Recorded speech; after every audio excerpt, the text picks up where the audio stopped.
This is the first part of 11D notes, which is adding and subtracting rational expressions with unlike denominators. In our last video, we added and subtracted with like denominators. So all we had to do was add or subtract across and then simplify.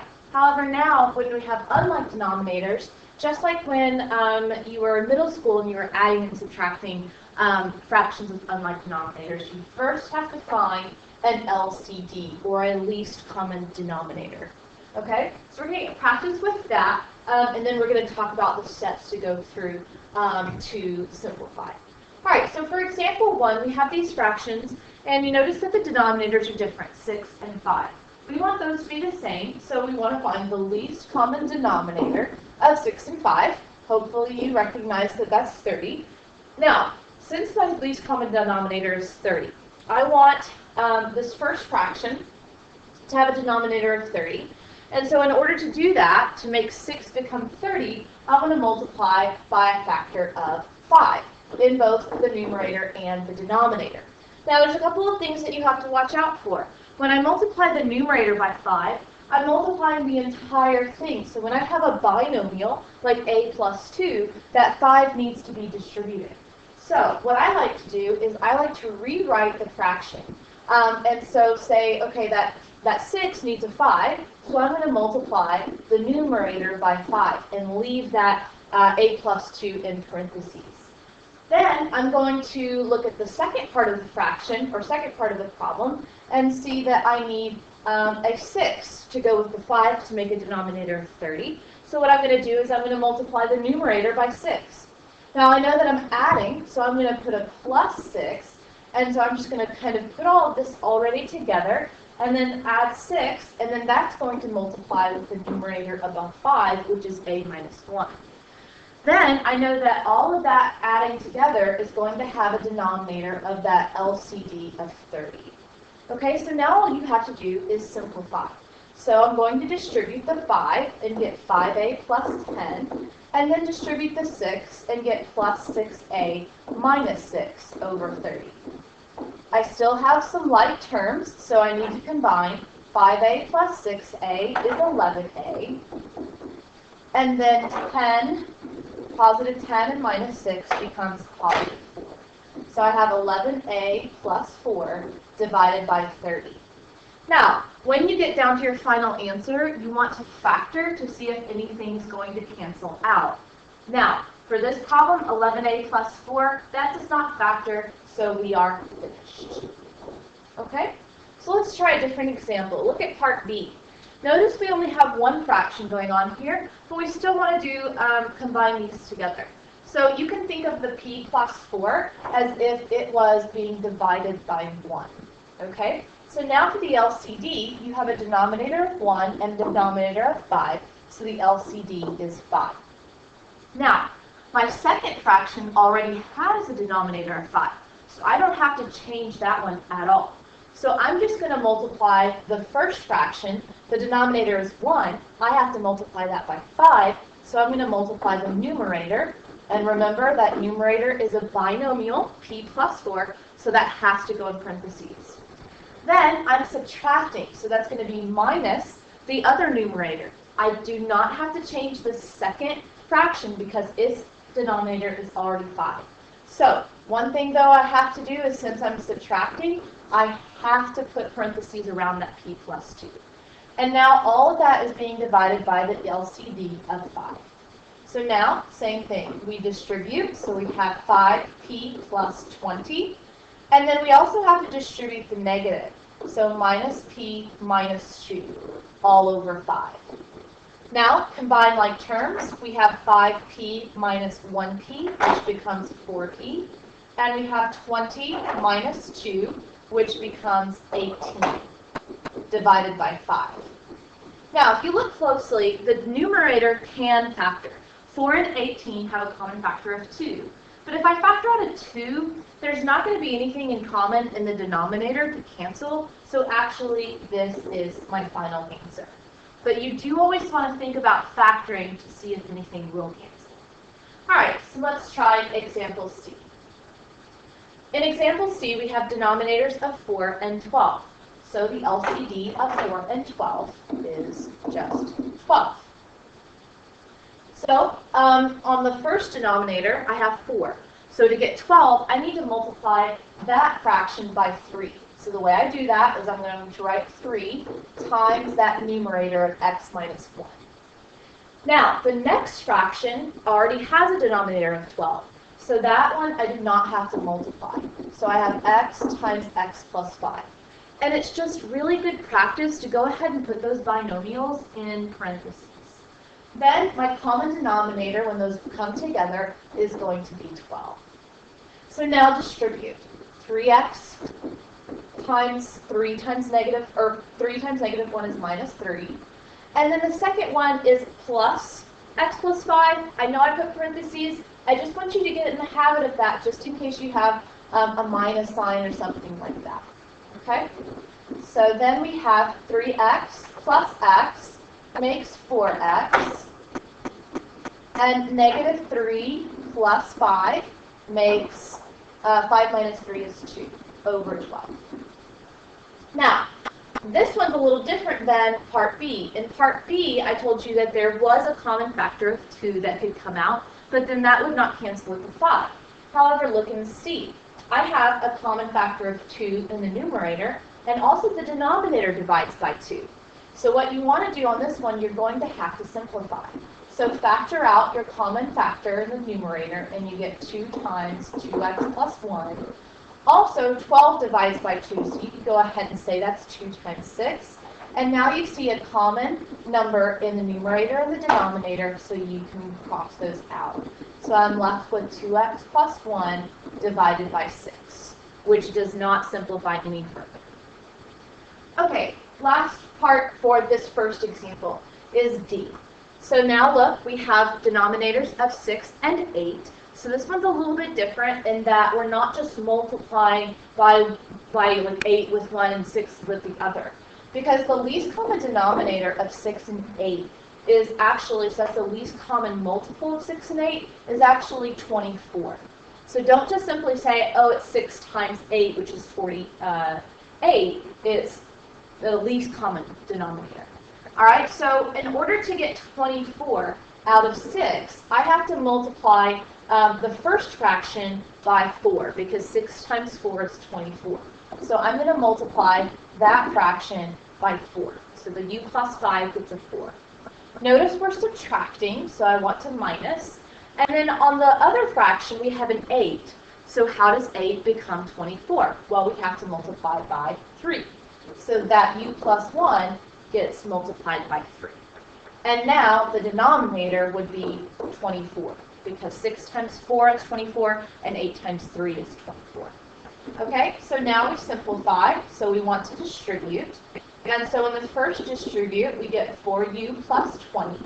In the second distribute, we have negative 3u minus 3 divided by 24. Next, we want to combine like terms. So we have 4u minus 3u, which is 1u. And then we have 20 minus 3, which is 17, divided by 24. Neither of those, or u plus 17, does not factor, so then that is our final answer. Okay, so that is how to add and subtract rational expressions with unlike denominators, but these are probably the easier ones because they're just numbers in the denominator. So in example 2, we have different rational expressions where the denominator is expressions with variables rather than just numbers. Okay, so this one's a little bit more challenging, but I know you can do it. So example 2, part A. The first denominator is a squared. The second denominator is 3a. Sometimes it's helpful if you want to break these down into they're like prime factors.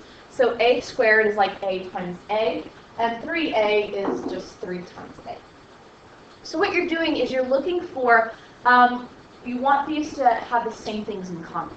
Notice that they both have an a in common, all right? But the first one, the a squared, is missing the 3, and the second one is missing a second a. All right, so the LCD is going to have the 3 and then it's going to have both a's, so it's going to be 3a squared. All right, so now in the first fraction, we have the a squared, but we're missing the 3. So that means we need to multiply that first fraction by 3. So I'm just going to multiply that numerator by 3. In the second fraction, I have the 3 and 1a, but I'm missing another a. So what I want to do there is multiply my 1 by that a. Okay? And then in the denominator, we would have that least common denominator of 3a squared. So now distribute, and we get 3a plus 9 plus a over 3a squared. Combine my terms. I have a 3a plus 1a, which is 4a plus 9, divided by 3a squared. Now you check to see if that can simplify. 4a plus 9 does not factor, so this is our final answer. Okay. So part B. Part B is like part B in example 1, in that the first expression does not have a denominator. So you would just write this as y plus 1 divided by 1. So now the LCD for this one's pretty easy to see. Since one of them is just 1, then the LCD is just the denominator of the other one, which is y minus 1. And now this one's different also because now instead of just having like one term, we have two terms that are the least common denominator. So I want you to think of that y minus 1. Anytime you have two terms, binomial, you want to put that in parentheses so that looks like a factor. All right, so our LCD is y minus 1. So the first fraction does not have that y minus 1. So I'm going to multiply y minus 1 times the numerator, which is y plus 1. Okay, because what I'm essentially doing is I want to multiply that first fraction by y minus 1 over y minus 1 to get the right denominator. So the numerator gets multiplied by that y minus 1. Now the second fraction already has a denominator of y minus 1.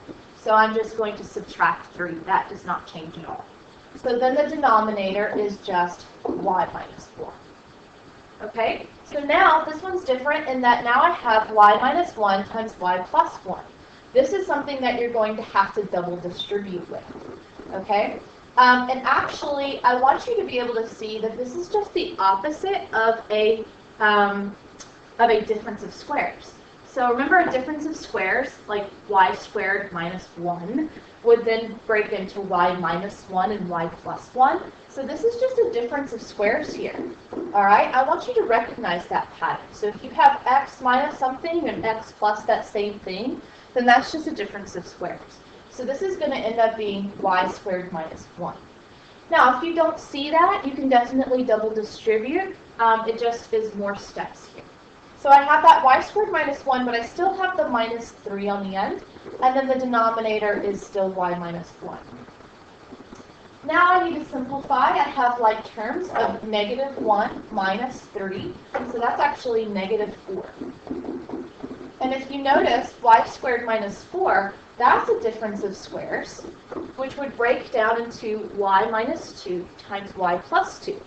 But notice I don't have either of those factors in the denominator, so this is my final answer. Okay? 2 more examples and we're done. Let's look at example C. Okay, let's look at the denominator. The first denominator is u plus 2. That is the factor, u plus 2. Okay, but in the second factor or fraction, we have 3u plus 6. Remember in example A, how I broke down those two denominators to see their parts? I want to do the same thing with this example. U plus 2 cannot factor at all, so that stays the same. But 3u plus 6 can factor out a 3. So then when you factor out a 3, you get 3 times u plus 2. So notice that they both have the u plus 2, but the first fraction is missing the 3. So the LCD here is 3 times u plus 2. So the second fraction is already okay. We do not have to change that one. But the first fraction, we need to multiply by 3 in the numerator and denominator. Okay? So when I multiply the numerator through by 3, that would be 3 times u minus 1 Then the next fraction, you can go ahead and add these together since I'm already making the common denominator. The next fraction is u plus 11. I do not have to change that fraction, so that just stays the same. Okay? Then our denominator was 3 times u plus 2. And I'm going to leave my denominator factored because I'm going to have to end up factoring it in the end anyway. So just a hint, I would leave this as factored. Leave as factored until the end. Because you might have something crossed out and you don't want to leave more work for yourself. Okay, so I'm just going to leave the bottom alone and I'm just going to work with the numerator. So now I'm going to simplify the numerator. So I'm going to distribute the 3, and that's going to give me 3u minus 3. And then the second one I'm just adding so it stays the same. Denominator, don't change it, just leave it alone. Now I'm going to combine like terms. So 3u plus u is 4u. And negative 3 plus 11 is 11 minus 3, which is 8. Okay, over, keep the denominator still factored. Now watch. Now the numerator can factor out of 4. So when I factor out of 4, you're left with u plus 2. And now I can see that I wanted to leave that denominator unfactored because now you see the u plus 2's cancel, leaving me just with the fraction 4 over 3. Okay? All right, final example. Example 4. Okay, so now when you see binomials in the denominator, what I want you to do is factor if you can. So I'm going to look at the first one and factor. X squared plus 2x has an x in common. So when I factor out an x, you get x plus 2. And notice that the second fraction already has an x plus 2, but it does not factor further. So they have in common the x plus 2, but the second fraction needs that x. So the LCD is x times x plus 2. So my first fraction, since its denominator is okay, I'm going to just leave that one alone, x plus 12. Now the second fraction with the 5, that needed the x. So I want to multiply that fraction, not an equal sign. I want to multiply that fraction by that x, okay, because I needed to multiply this fraction by x over x. So that would be x times 5 over my common denominator of x times x plus 2. Now simplify and you get x plus 12 plus 5x. Remember, do not distribute the denominator until the end. So now in the numerator, I have x plus 5x is 6x plus 12. And now that numerator can factor. So you factor out a 6. And now you see that we have the x plus 2 in common. So our final answer is just 6 over x. Okay? Now, this is only part 1. So make sure you watch part 2 as we look at more types of examples.